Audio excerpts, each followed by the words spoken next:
Good evening. Good. Happy what feels like hopefully the tail end of winter as we're coming into this season's East Brunswick Astronomy Club Kids Club meeting. We do offer this meeting once a season, where we bring hands-on projects and bring space a little closer for our kiddos. The East Brunswick Astronomy Club has a meeting that is family friendly once a month, the third Thursday of every month. All the presenters are family friendly. The presentations are a really wonderful way for full families to learn. These meetings in particular happen to be very specific to our younger population and having more hands-on things for those of us who want to feel the spaceness of it all. So I'm so glad to see so many new young faces here tonight.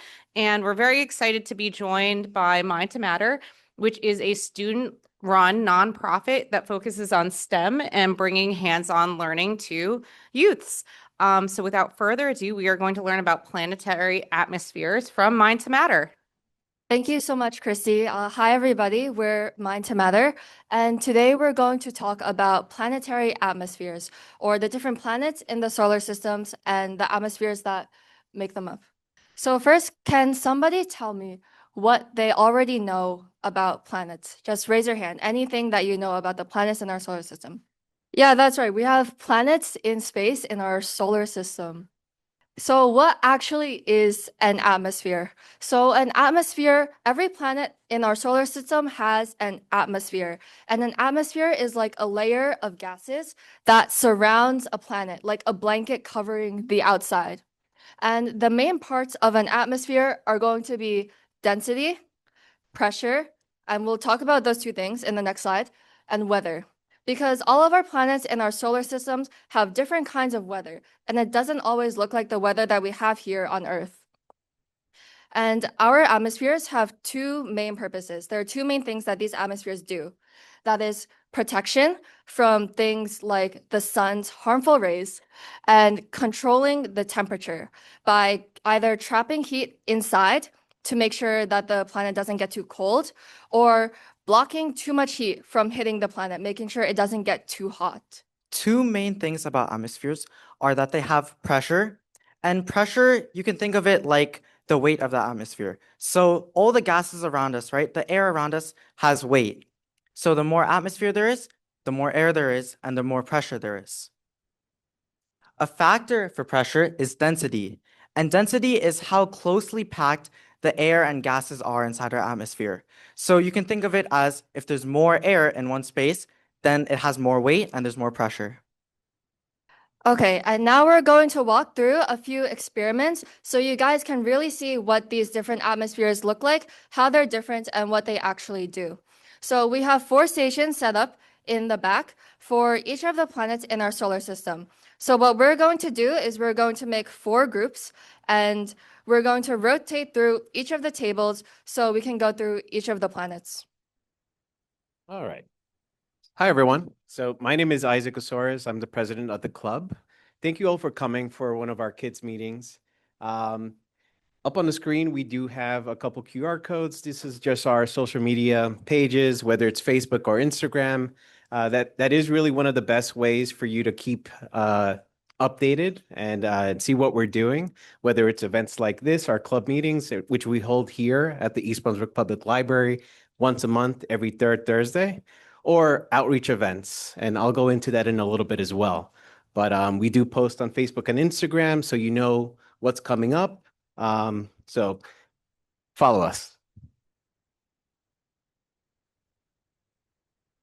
Typically during our club meetings, we go through a couple slides talking about the conditions overview. What does the atmosphere look like? Cloud conditions, things like that. And sadly, we are clouded out. It's just a blanket of clouds out there, so we won't be taking the telescopes out tonight.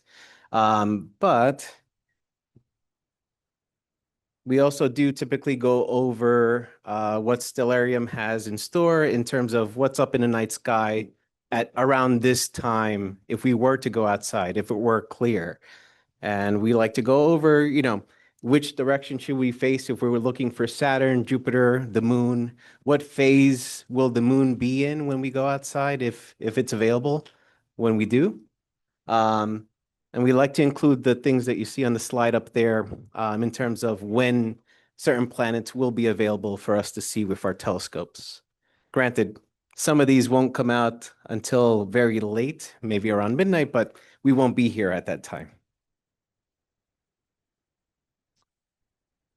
And so typically in our club meetings, we like to promote the United Astronomy Clubs of New Jersey, which we are a part of.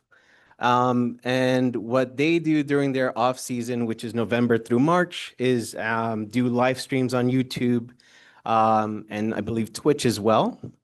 And they do this on Saturdays. So the next one being the 21st of February, titled Space Lego is Out of This World, SciComm and Brick Building.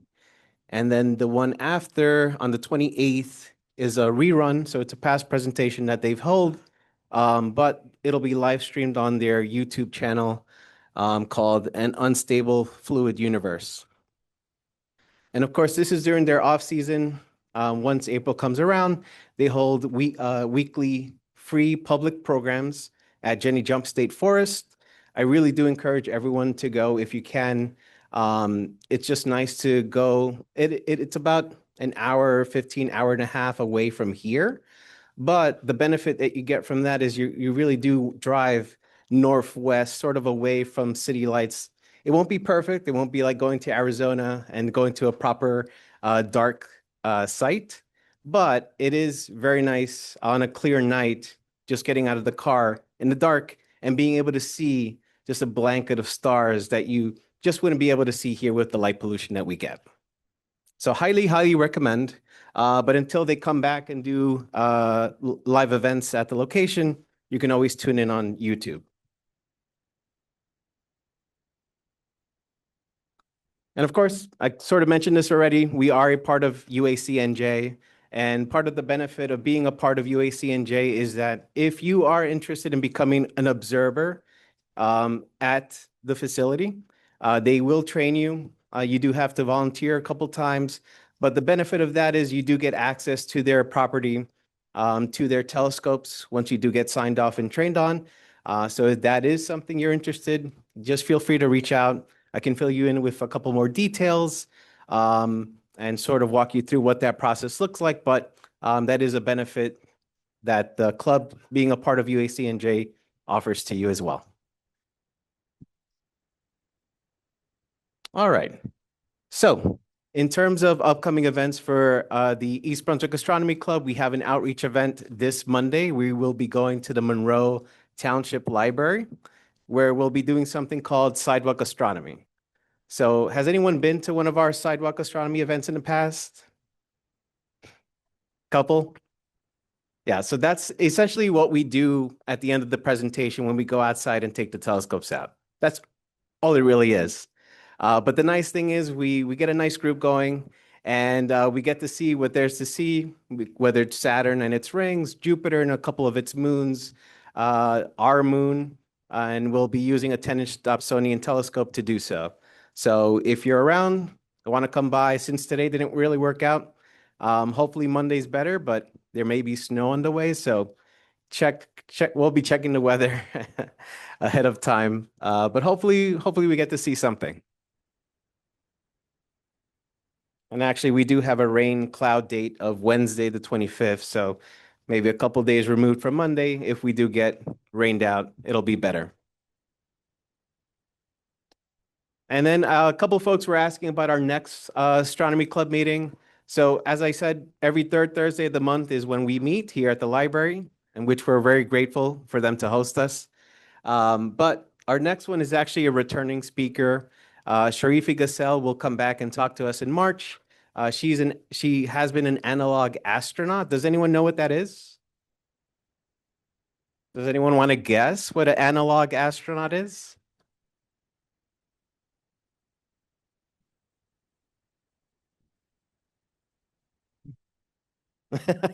An astronaut that analogs. I can't argue with you. I mean, it's in the name, right? So an analog astronaut is really someone who's simulating the situation of being in space and being an astronaut.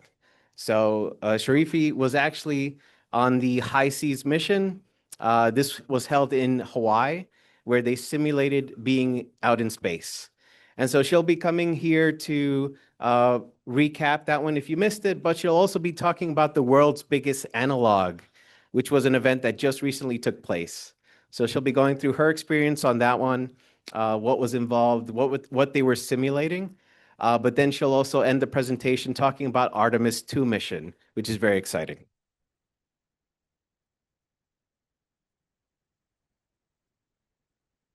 All right. And for our newcomers, just an FYI, the East Brunswick Astronomy Club has become its own legal entity last year. We are currently waiting for our 501c3 status, which is awesome. Yes. It's a long, long road, but we're on our way. And we truly enjoy doing these outreach events, whether it's a sidewalk astronomy at Monroe, our monthly club meetings here at the public library, going out to East Brunswick Day, and all those other events as well.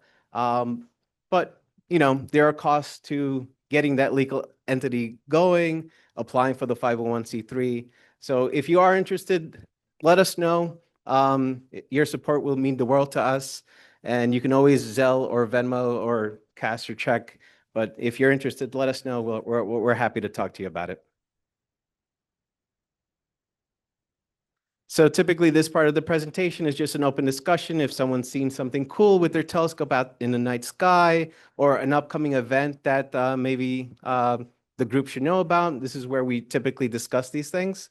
I do have a couple here already. So our next kids meeting will be May 21st. So do follow us on Facebook and Instagram to keep in touch and stay updated. But that one will be with regards to satellites and space probes. So very cool stuff. And the East Brunswick Astronomy Club will be at New Jersey Makers Day event here at the East Brunswick Public Library. And that's on March 21st. So save the date, come by if you're interested. We'll be talking about telescopes. We're looking to have space trivia going, and you can win a prize. So visit our table. And then just a quick note that between April and August, our time does change for our meetings. We'll be meeting later at around 7:30 for the meeting start. That's just because the sun does set later in the evening. So we like to meet a little later for that. Does anyone have any open discussion items you'd like to talk about?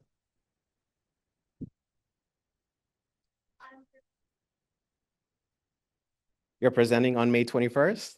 Yes. Yes. So our kid extraordinaire, Kevin, will be presenting on May 21st regarding space probes. And our kids meetings do start earlier. So for that one, we won't be meeting at 7:30. It'll be earlier. Just follow the library's calendar or us on Facebook or Instagram, and you'll see the updated time. Anything else?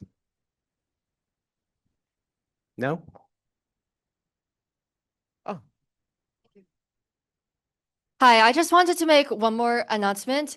For the kids, we also have solar system models in the back that you can take home and build a 2D model of the solar system. So if that's something that you're interested in, definitely go to the back and we'll be handing out different solar system models that you can build at home. Thank you. Thank you for that. All right. I guess that's everything we had. Thank you all for coming. Thank you.